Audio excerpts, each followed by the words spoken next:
It sounded like thunder, but I knew better. War had made its way to our tiny planet, and nothing could stop it. I sniffed and wiped away the tears beginning to form in my eyes as I peered over at my brother Rick. All I could see was his shaggy hair as he peeked out the window, watching the flashes of light that echoed through the sky.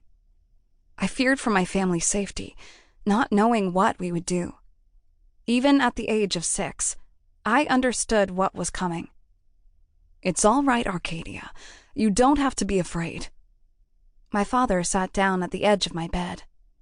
He always kept calm in every situation, no matter the difficulty. A smile never seemed to leave his face.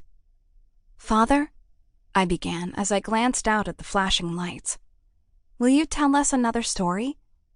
Father scooted closer and wrapped his arm around me, stroking my long brown hair.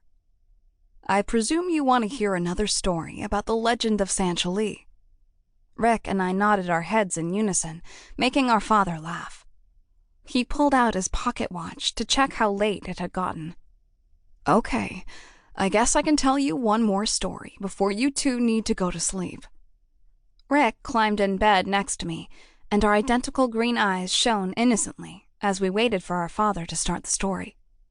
"A long time ago, there was a planet full of people that looked just like you and me," he began, stretching out his arm for dramatic effect.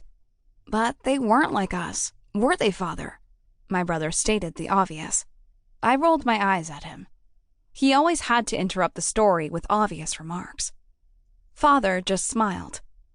"No, Rick, they weren't. They were special. Each person had a unique power. Some could read minds, others could control different elements.